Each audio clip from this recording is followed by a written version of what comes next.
इसके लिए नुकसान के विषय में दो चीजों से, दो उदाहरण से आप समझ सकते हैं।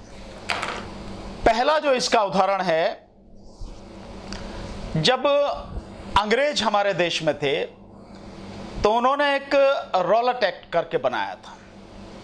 ये बहुत कुछ उसी की तरह है, रॉलेट एक्ट की तरह। और जिस समय रॉलेट एक्ट बना उस समय उसे काला कानून कहा गया।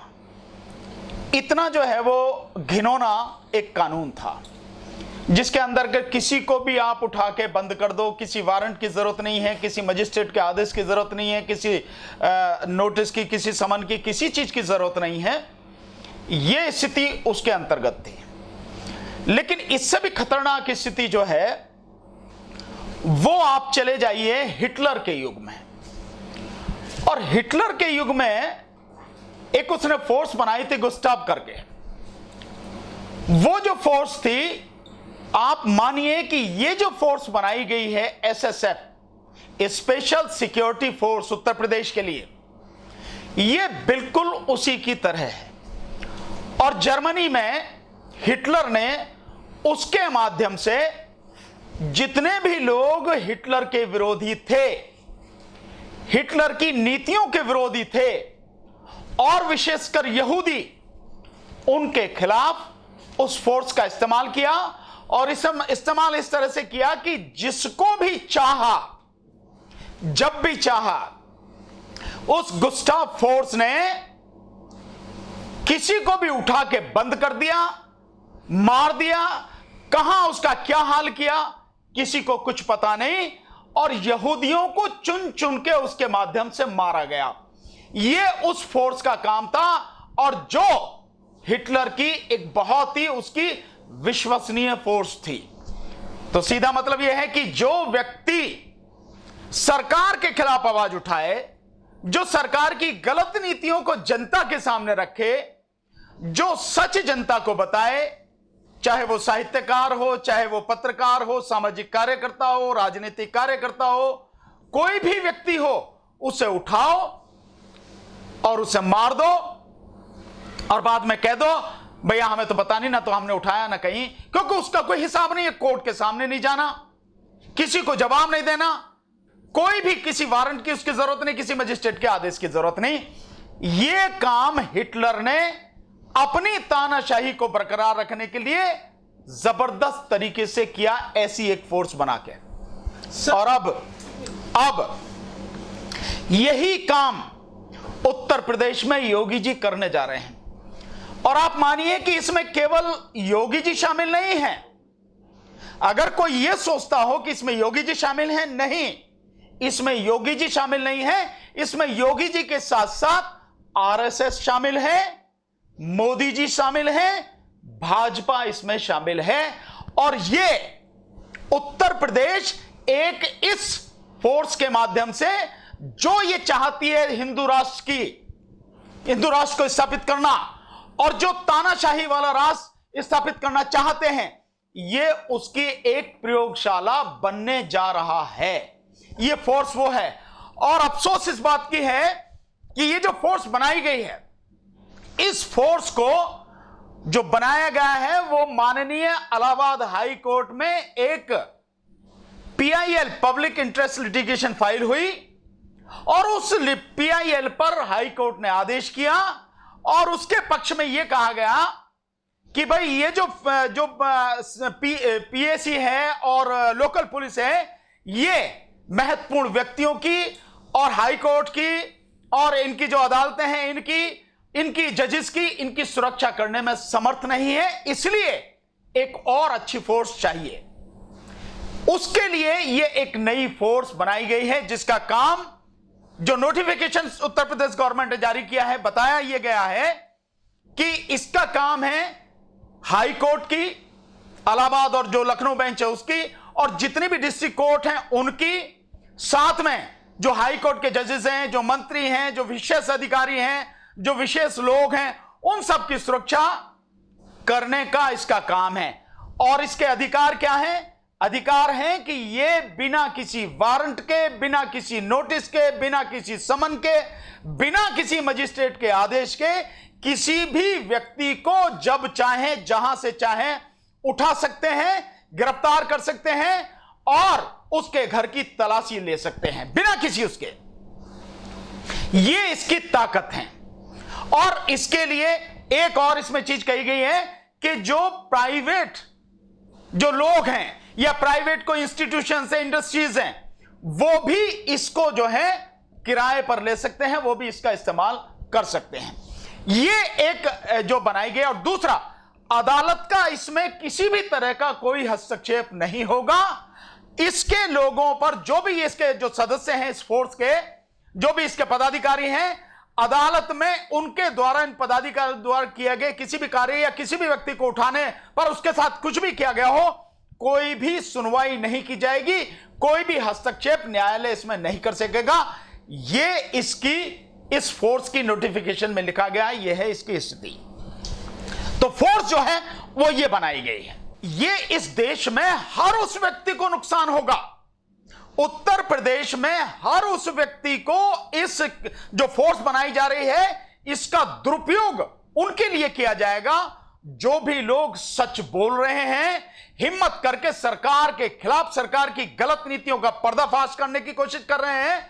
उसके जो जितना भी उसका भ्रष्टाचार है, जितने भी उसकी जनहित विरोधी नीतियां हैं, कार्य हैं, उनको जो उजागर करने की कोशिश कर रहे हैं या करते हैं, चाहे वो साहित्यकार हैं, चाहे वो पत्रकार हैं, चाहे वो वकील हैं, चाहे वो प्रोफेसर हैं, चाहे वो सामाजिक कार्यकर्ता हैं, राजनीतिक कार्यकर्ता हैं, जागरूक नागरिक हैं, कोई भी हो, उन सबके खिलाफ इन सबका जो दुरुपयोग है इस फोर्स का किया जाएगा। और ये फोर्स बनाई ही इसलिए गई है कि तानाशाही के माध्यम से इस डंडे के जोर पर सरकार के खिलाफ कोई न बोल सके, उसके लिए सब कुछ किया गया। अब इसको थोड़ा सा आप ये देखें कि सबसे बड़ा सवाल वहां खड़ा हो जाता है जब माननीय इलाहाबाद हाईकोर्ट के आदेश पर यह फोर्स बनी, तो होना यह चाहिए था कि जब आज हाईकोर्ट ने यह कहा कि भाई सुरक्षा के लिए ये जो है इतने वो ट्रेंड नहीं है, इतने कॉम्पिटेंट नहीं है, तो आपके पास में पीएसी है, आपके पास में लोकल पुलिस है, उत्तर प्रदेश पुलिस जो है, आप उसमें से साथियों को छांटते, उनको वेल ट्रेंड करते और वेल ट्रेंड करके उनको उसमें लगाते उनकी सुरक्षा में। तो उनको ट्रेनिंग की जरूरत थी, अलग से फोर्स की क्या जरूरत थी? और अगर आपने अलग से फोर्स बना भी ली तो आप ये बताइए कि इसको न्यायालय की समीक्षा या न्यायालय के अधिकार क्षेत्र से बाहर क्यों रखा गया है?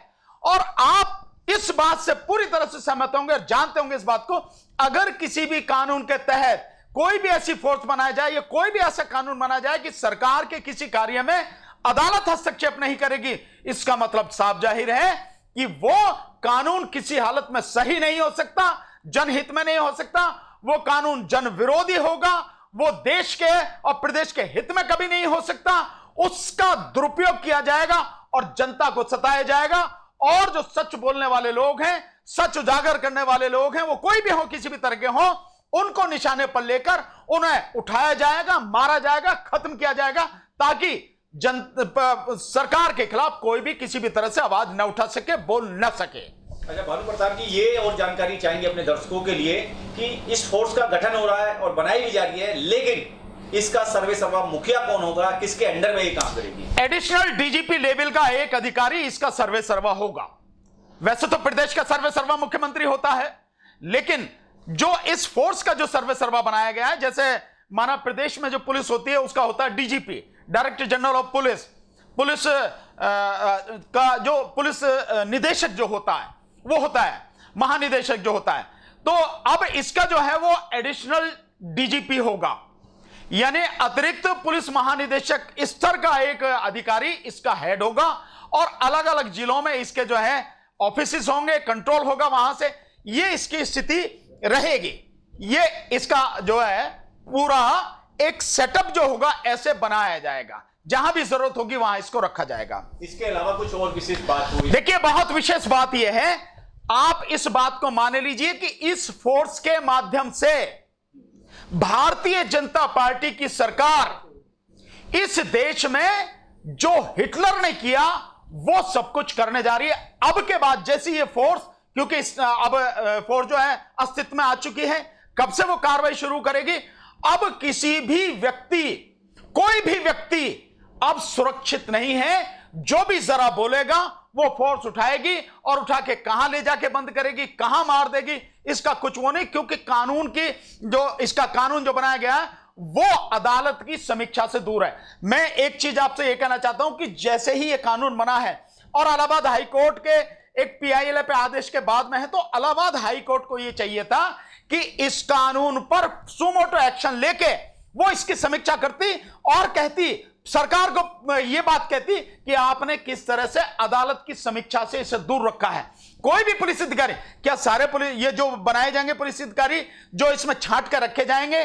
स्वाभाविक है कि एक ही मानसिकता के लोग इसमें रखे जाएंगे और बहुत कुछ संभव इसका होगा कि एक ही जाति विशेष के लोगों को, एक ही धर्म विशेष के लोगों को इस फोर्स में रखा जाए और इसका इस्तेमाल जो होगा वो अलग अलग जो भी विरोधी हैं, और उसमें मैं बहुत स्पष्ट शब्दों में कहना चाहूंगा, विशेषकर मुस्लिम समाज के लोग और दलित बहुजन समाज के लोग, OBC के लोग, इनके खिलाफ में इस फोर्स का इस्तेमाल किया जाएगा। और आप नतीजा देख लेना, आने वाला जो चुनाव उत्तर प्रदेश में 2022 का होने वाला है, उससे पहले इस फोर्स का इस्तेमाल किया जाएगा और जो भी मजबूत लोग हैं, जो भी विरोधी लोग हैं, उन लोगों को बाकायदा पकड़ा जाएगा या तो जेलों में डाला जाएगा, और अगर उससे भी ज्यादा आप लगता है कि भाई ये ज्यादा वो व्यक्ति विरोधी है तो उसको खत्म भी कर दिया जाएगा, एनकाउंटर भी उसका कर दिया जाएगा, आप कुछ नहीं कर पाएंगे। तो अदालत को चाहिए था, इलाहाबाद हाई कोर्ट को, कि सुमोटो एक्शन लेके और इसकी पूरी समीक्षा करके पहले तत्काल तो इस पर रोक लगाती कि यह लागू नहीं होगा जब तक कि इसमें यह संशोधन ना कर दिया जाए कि ये जो भी कोई एक्शन करेंगे वो जो और पुलिस वो काम करते उसी तरह से CRPC के तहत जो अदालत की जो समीक्षा की जो ताकत है, जो पावर है, संवैधानिक की जो उसके पास पावर है, उसके अंतर्गत ही काम करेंगे। कोई भी काम इनका या इनका कोई भी सदस्य अदालत की निगरानी या अदालत की समीक्षा से बाहर नहीं रहेगा। इसको लेना चाहिए था, नहीं लिया।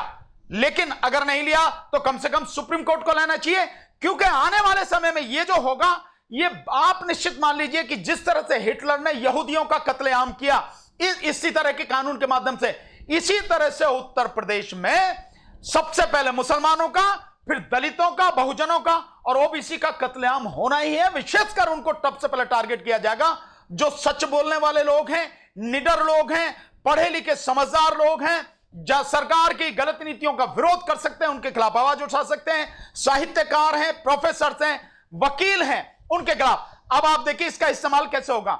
जो स्टूडेंट्स हैं, जो बेरोजगार हैं, वो लोग आंदोलन कर रहे हैं, तो उनके लीडर्स को उठाया जाएगा और उठा के ठोका जाएगा उन्हें। इस तरह से इस्तेमाल होगा। जैसे आप अभी हाथरस में देख रहे हैं, जिस तरह से ये सब कुछ हो रहा है, ये जो सारी की सारी चीजें हो रही हैं, ये कुछ भी हो सकता है, किसी के खिलाफ भी कुछ भी किया जा सकता है। इसके अलावा जैसे किसानों के आंदोलन है, उसको रोकने के लिए इस्तेमाल होगा। ये जो चीजें हैं, इनका इस्तेमाल कभी भी किसी के भी साथ हो सकता है जो गैर कानूनी होगा, गैर संवैधानिक होगा। इसलिए इसमें अमेंडमेंट होना जरूरी है और सुमोटो एक्शन लेके अदालत को इसकी कानून के अदालत के दायरे में, समीक्षा के दायरे में लाना बहुत जरूरी है।